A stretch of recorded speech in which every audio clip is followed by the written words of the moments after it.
Indian railway system ప్రపంచంలోని 4వ అతిపెద్ద రైల్వే నెట్వర్క్. మన దగ్గర 12,000 కంటే ఎక్కువగా ట్రైన్స్ ఉన్నాయి. అంతేకాకుండా ప్రపంచంలోని అతి పొడవైన రైల్వే ప్లాట్ఫామ్ మన దగ్గర ఉంది. ఇండియన్ రైల్వే సిస్టమ్ ఎంత పెద్దదంటే రోజుకి మన ఇండియాలో 23 మిలియన్స్ అంటే 2,30,00,000 మంది ఒక రోజులో ట్రైన్స్ ద్వారా ట్రావెల్ చేస్తూ ఉన్నారు. అందుకే మన ఇండియాలో రైల్వే సెక్యూరిటీ కోసం అన్నిటికంటే ముందుగా ప్రయారిటీ ఇస్తారు. మరి ఇంత సెక్యూరిటీ ఉండి కూడా ఒడిశా లాంటి ట్రైన్ ప్రమాదం జరిగినప్పుడు అందరిలో ఒకే ఒక డౌట్ వస్తుంది, ఫైనల్గా మన ఇండియన్ రైల్వేస్ ఎంత సెక్యూర్? యాక్సిడెంట్ జరిగినప్పుడు కౌంట్ సిస్టమ్ ఎందుకు పనిచేయలేదు? ఇంతమంది చావుకి కారణం ఎవరు? ఎలక్ట్రానిక్ ఇంటర్లాకింగ్ సిస్టమ్ అంటే ఏమిటి? ఇలా అన్ని విషయాలు ఈ వీడియోలో డీటెయిల్ గా తెలుసుకుందాం. ఒడిశా రైలు ప్రమాదం దేశ చరిత్రలోనే ఘోర రైలు ప్రమాదం. ఒక్కసారిగా పట్టాలు తప్పింది. ఇంజిన్ తో సహా 12 బోగీలు పక్కకి జారిపోయాయి. కోరమండల్ ఎక్స్ప్రెస్ ప్రమాదంలో 207 మంది చనిపోయారు. ఎలక్ట్రానిక్ ఇంటర్లాకింగ్ సిస్టమ్ లో ఉద్దేశపూర్వకంగా జోక్యం. సిబిఐ అన్ని కోణాల్లో దర్యాప్తు చేస్తుంది. ఇది ఇండియా మ్యాప్. ఇండియాలో ఒడిశా ఉంది. ఒడిశాలో బాలాసోర్ అనే డిస్టిక్ ఉంది. ఆ డిస్టిక్ లో బహనంగా బజార్ అనే రైల్వే స్టేషన్ ఉంది.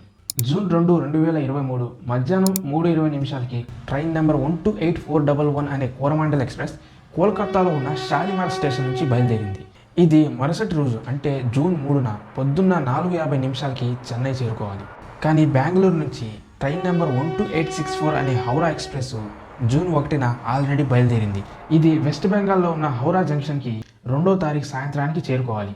అయితే ఈ రెండు ట్రైన్స్ యొక్క టైమింగ్స్ బహనంగా బజార్ స్టేషన్లో అసలు కలవనే కలవు. కానీ హౌరా ఎక్స్ప్రెస్ యొక్క టైమింగ్ 2.5 గంటలు ఆలస్యంగా ఉండడం వల్ల ఈ రెండు ట్రైన్స్ యొక్క టైమింగ్స్ బహనంగా బజార్ స్టేషన్లో సేమ్గా ఉంది. ఈ రెండు ట్రైన్స్కి బహనంగా బజార్ స్టేషన్లో ఆగడానికి సిగ్నలే లేదు. ఆగడానికి సిగ్నల్ లేనప్పుడు ఇవి బాగా స్పీడ్లో ప్లాట్ఫామ్ని క్రాస్ చేయడానికి ప్రయత్నిస్తాయి, ఎందుకంటే ప్యాసింజర్స్ ఎక్కకూడదు. అందుకే ఈ రెండు ట్రైన్స్ యొక్క స్పీడ్ చాలా వేగంగా ఉంది. 6:50 కోరమాండల్ ఎక్స్ప్రెస్ 128 కిలోమీటర్ల స్పీడ్తో స్టేషన్కి దగ్గరలో ఉంది. ఈ రైల్వే స్టేషన్లో మొత్తం 4 ట్రాక్లు ఉన్నాయి. అందులో 2 మెయిన్ లైన్స్, 2 లూప్ లైన్స్. అయితే కోరమాండల్ ఎక్స్ప్రెస్ అప్ లైన్లో ట్రావెల్ చేస్తుంది. ఈ అప్ లైను, డౌన్ లైను మరియు లూప్ లైను అంటే ఏంటి? ప్రతి ట్రైన్కి ఒక హెడ్ క్వార్టర్ ఉంటుంది. అది ట్రైన్స్ మీద కూడా రాసి ఉంటుంది. ఫర్ ఎగ్జాంపుల్ ఏదో ఒక ట్రైన్ హెడ్ క్వార్టర్ హౌరా అనుకుందాం. అది హౌరా నుంచి ఢిల్లీకి వెళ్తుంటే అది డౌన్ ట్రైన్ అవుతుంది. అదే ఢిల్లీ నుంచి హౌరాకి వస్తుంటే అప్ ట్రైన్ అంటారు. హెడ్ క్వార్టర్స్ నుంచి వేరే స్టేషన్కి వెళ్తుంటే అది డౌన్ ట్రైన్ అవుతుంది.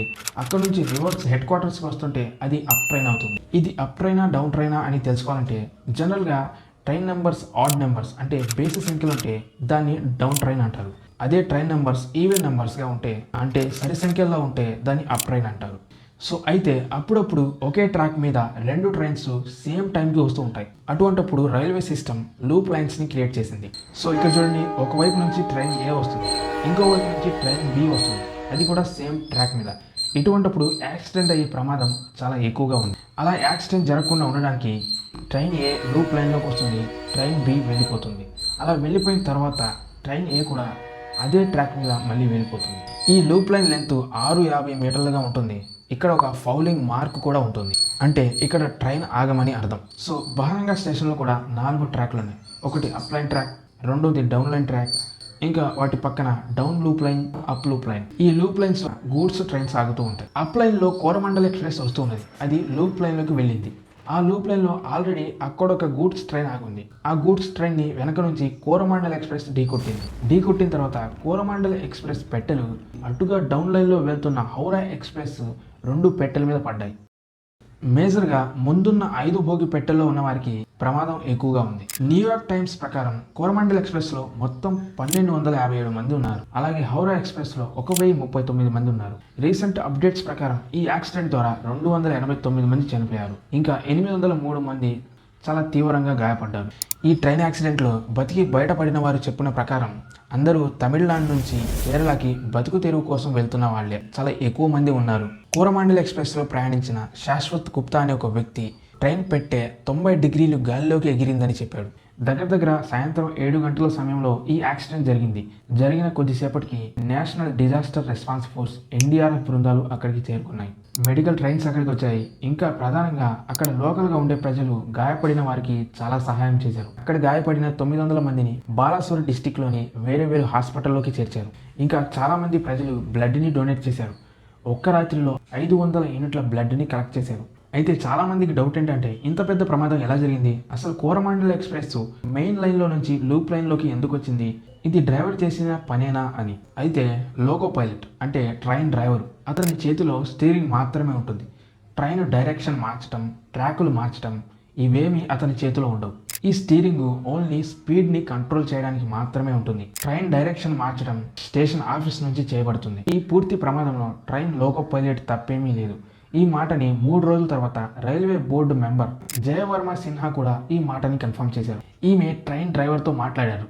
అందులో కూడా ట్రైన్ డ్రైవర్ ఏం చెప్పారంటే, నాకు ముందుకు వెళ్ళడానికి గ్రీన్ సిగ్నల్ వచ్చింది అని. అంతేకాకుండా ఇది ఎలక్ట్రానిక్ సిస్టంలో కూడా కన్ఫర్మ్ అయింది. యాక్సిడెంట్ జరిగిన 2 రోజుల తర్వాత అంటే జూన్ 4న ఎకనామిక్ టైమ్స్ ఏం చెప్పిందంటే ఇది సిగ్నలింగ్ ఎర్రర్ వల్లే జరిగింది. అంతేకాకుండా బోర్డు మెంబర్ జయవర్మ సిన్హా కూడా ఇదే చెప్పారు. ఇంకా అంతేకాకుండా అదే రోజు principal director of signalling Sandeep Mathur కూడా ఇదే మాట చెప్పారు. అంతేకాకుండా దీని నెక్స్ట్ డే ఇద్దరు రైల్వే ఆఫీసర్స్ ఈ సిగ్నలింగ్ ఎర్రర్స్ గురించి ఫోన్లో మాట్లాడుకున్నారు. ఇంకా జూన్ 7న మన రైల్వే మినిస్టర్ అశ్విని వైష్ణవ్ కూడా ఇదే మాట చెప్పారు, సిగ్నలింగ్ ఎర్రర్ వల్లే ఇంత ప్రమాదం జరిగింది అని. అయితే అసలు సిగ్నలింగ్ ఎర్రర్ అంటే ఏంటి, దీనివల్ల ట్రైన్స్ ఎలా నడుస్తాయి, ఇది తెలుసుకోవాలంటే ముందు మనం ఎలక్ట్రానిక్ ఇంటర్లాకింగ్ సిస్టమ్ గురించి తెలుసుకోవాలి.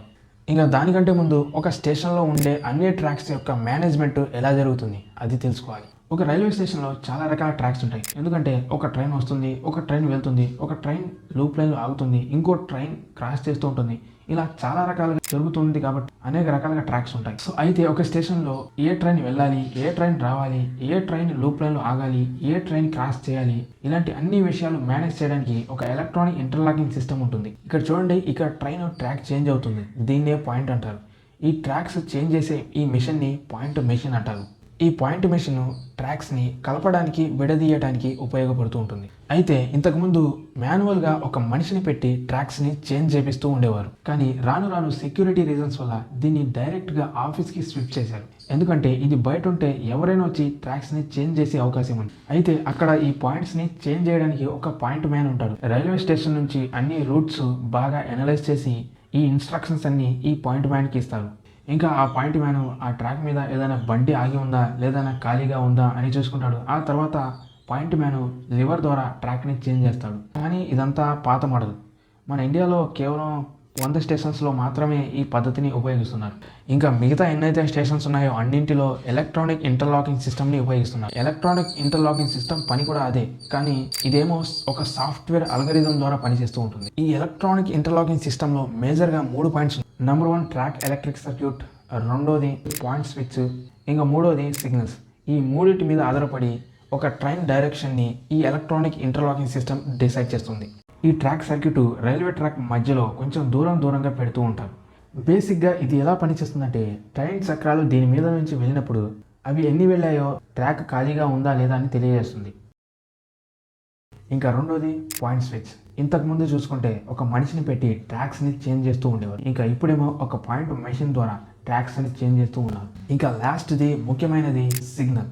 ట్రైన్ స్టేషన్కి 2 కిలోమీటర్ల దూరంలో ఉండగానే ఈ ఎలక్ట్రానిక్ ఇంటర్లాకింగ్ సిస్టమ్ మనం ముందు చెప్పుకున్న ట్రాక్ సర్క్యూట్ మరియు పాయింట్ స్విచ్ ద్వారా కన్ఫర్మ్ చేసుకొని ట్రైన్ డ్రైవర్ అంటే లోకో పైలట్కి చెబుతుంది ట్రైన్ ట్రాక్ చేంజ్ చేయాలా లేదా అక్కడే ఆపాలా లేదా ముందుకు అంతే డైరెక్ట్గా పోనించాలా అని చెబుతుంది. అయితే మనలో చాలామంది ట్రైన్స్లో ట్రావెల్ చేసే ఉంటారు. ప్రతి స్టేషన్ దగ్గర లేదా ట్రాక్స్ పక్కనే ఇలాంటి సిగ్నల్స్ చూసే ఉంటారు. ఈ రైల్వే స్టేషన్స్ దగ్గరలో ఉండే ఇలాంటి సిగ్నల్స్ని హోమ్ సిగ్నల్స్ అంటారు. ఇలాంటి హోమ్ సిగ్నల్స్ని స్టేషన్ మాస్టర్ కంట్రోల్ చేస్తారు. అయితే మిగతా సిగ్నల్స్ అవి ఆటోమేటిక్గా కంట్రోల్లో ఉంటాయి. అయితే స్టేషన్ మాస్టర్ హోమ్ సిగ్నల్ని రెడ్ వేస్తే వచ్చే ట్రైన్ని ఆగమని అర్థం. అదే హోమ్ సిగ్నల్ని గ్రీన్ చేస్తే ట్రైన్ ఇక్కడ ఆగకుండా డైరెక్ట్గా వెళ్ళిపోమని అర్థం. అదే హోమ్ సిగ్నల్ ఎల్లో కలర్లో ఉంటే వచ్చే ట్రైన్ని లూప్ లైన్లోకి వెళ్ళమని అర్థం. అలానే వైట్ లైన్స్ వేస్తే డైరెక్షన్కి గుర్తు.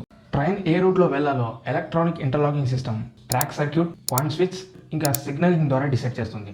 అయితే ఈ electronic interlocking system fail proof అనమాట. అంటే ఈ సిస్టంలో ఏదైనా ఫాల్ట్ ఏర్పడితే రెడ్ సిగ్నల్ వేసి ట్రైన్ని అక్కడే ఆపేస్తుంది.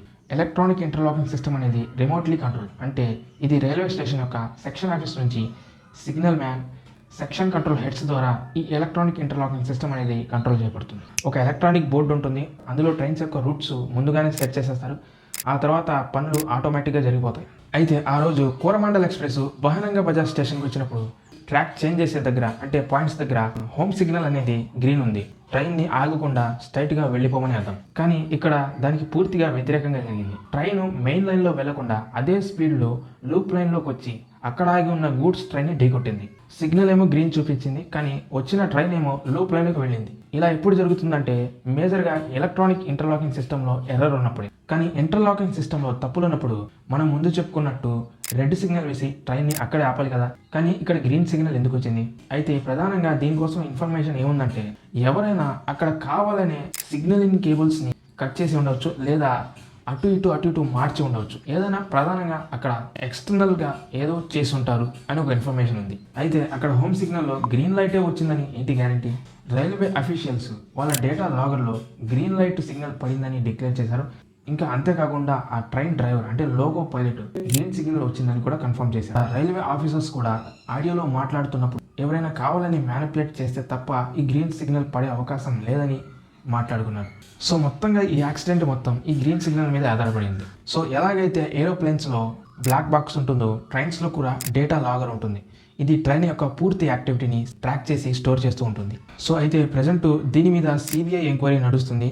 దీని తర్వాతే మనకి నిజాలు బయటపడతాయి. సో అయితే ఒడిశా యాక్సిడెంట్ జరగడానికి ముందే ఒక వార్నింగ్ సిగ్నల్ వచ్చింది. ఫిబ్రవరి 8, 2023న మైసూరు డివిజన్లోని హోసాదుర్గ స్టేషన్లో ఎగ్జాక్ట్గా ఇలానే ట్రైన్ యాక్సిడెంట్ జరిగేది.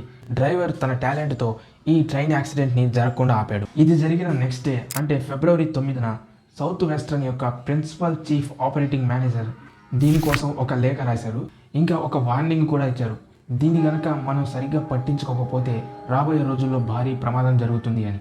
ఒడిశా ట్రైన్ యాక్సిడెంట్ జరగడానికి కొన్ని గంటల ముందే ఒక మీటింగ్ని అరేంజ్ చేశారు. ఆ మీటింగ్ పేరు చింతన్ శిబిర్. అందులో మన రైల్వే మినిస్టర్ కూడా ఉన్నాడు. ఆ మీటింగ్లో సేఫ్టీ గురించి మాట్లాడాలి అనుకున్నారు, కానీ దాన్ని స్కిప్ చేసి దాని ప్లేస్లో వందే భారత్ యొక్క ప్రెజెంటేషన్ని స్టార్ట్ చేసేసారు. అంతేకాకుండా ఈ ఒడిశా ట్రైన్ యాక్సిడెంట్కి సిఏజీ అంటే controller and auditor general of India కూడా ఇండైరెక్ట్గా వార్నింగ్ ఇచ్చింది. ఈ సిఏజీ వాళ్ళు గవర్నమెంట్ సరిగా పని చేయకపోతే అందులో ఉన్న లూప్ హోల్స్ని పట్టుకుని ఒక రిపోర్ట్ తయారు చేసి పార్లమెంట్లో పెడతారు. అది అక్కడ నుంచి ప్రెసిడెంట్ వరకు వెళ్తుంది. అయితే ఈ సిఏజీ వాళ్ళ రిపోర్ట్స్లో బహనంగా బజార్ స్టేషన్లోని సేఫ్టీ మెజర్స్ 2016 నుంచే అంతగా ఫిట్గా లేవని వీళ్ళ రిపోర్ట్లో తెలియజేశారు. అయితే ఒడిశా ప్రాంతంలో రైల్వే ట్రాక్స్ సేఫ్టీ మెజర్మెంట్స్ ఒక్కసారి కూడా చెక్ చేయలేదని వీళ్ళ రిపోర్ట్లో ఉంది. క్యాగ్ వాళ్ళ ఈ రిపోర్ట్లో చూడండి, ECOR the short fall was up to 100%. అంటే ఒక్కసారి కూడా ఇక్కడ అల్ట్రాసోనిక్ సేఫ్టీ మెజర్మెంట్స్ చెక్ చేయలేదని అర్థం. ECOR అంటే ఈస్ట్ కోస్ట్ రైల్వే జోన్. ఇంకా బహనంగా బజార్ ఈ రైల్వే జోన్లో పరిధిలోకి వస్తుంది. ఇంకా అంతేకాకుండా రైల్వేలో ఎంప్లాయీస్ తక్కువగా ఉన్నారని, పని ఒత్తిడి పెరిగిపోయిందని, పని సరిగ్గా జరగట్లేదని చాలా రకాల ఆర్టికల్స్లో ఉంది. ఇంకా బాధాకరమైన విషయం ఏంటంటే ట్రైన్ డ్రైవర్స్ అంటే లోకో పైలట్స్ 9 గంటలు వితౌట్ ఎనీ బ్రేక్ పని చేస్తున్నారంట. కొంతమంది డ్రైవర్స్ అయితే అడల్ట్ డైపర్స్ వేసుకొని టాయిలెట్ కూడా వెళ్లకుండా వర్క్ చేస్తూనే ఉన్నారంట. సో అయితే మనకి కవచ్ సిస్టమ్ ఉంది కదా, అది ఎందుకు పనిచేయలేదు అంటే కవచ్ సిస్టమ్ అనేది 2022లో స్టార్ట్ అయింది. ఇప్పటి వరకు ఇది 1455 కిలోమీటర్ల సౌత్ సెంట్రల్ రైల్వే రూట్స్ని కవర్ చేసింది. ఈ కవచ్ సిస్టమ్ ఎప్పుడు పనిచేస్తుందంటే 2 ట్రైన్స్ ఎదురెదురుగా వస్తున్నప్పుడు గుద్దుకోకుండా ఆపడానికి ఇది బాగా పనిచేస్తుంది. ఈ కవచ్ సిస్టమ్ టెక్నికల్ ఎర్రర్ ఉన్న, వెదర్ కండిషన్లో మార్పులున్నా ఇమీడియట్గా ట్రైన్ బ్రేక్స్ వేసి ట్రైన్ని అక్కడే ఆపేస్తుంది. అయితే కోరమాండల్ ఎక్స్ప్రెస్లో కవచ్ సిస్టమ్ లేదు. అది ఉన్నా కూడా యాక్సిడెంట్ని ఆపలేదు. ఎందుకంటే కవచ్ సిస్టమ్ పనిచేయడానికి కొంత డిస్టెన్స్ కావాలి. అది బ్రేక్స్ అప్లై చేసి ట్రైన్ని ఆపాలంటే కొంత సమయం కావాలి. కానీ కోరమాండల్ ఎక్స్ప్రెస్ చాలా స్పీడ్గా లూప్ లైన్లోకి వెళ్ళి గూడ్స్ ట్రైన్ని ఢీకొట్టింది. సో అయితే ఫ్రెండ్స్, వీడియో ఎలా అనిపించిందో ఒక్కసారి మీ కమెంట్ని కింద కమెంట్ బాక్స్లో తెలియజేయండి. ఇంకా ఇలాంటి వీడియోస్ కావాలంటే ఇప్పుడే మన ఛానల్ని సబ్స్క్రైబ్ చేసుకోండి. సో అంతవరకు సెలవు. Take care. బాయ్.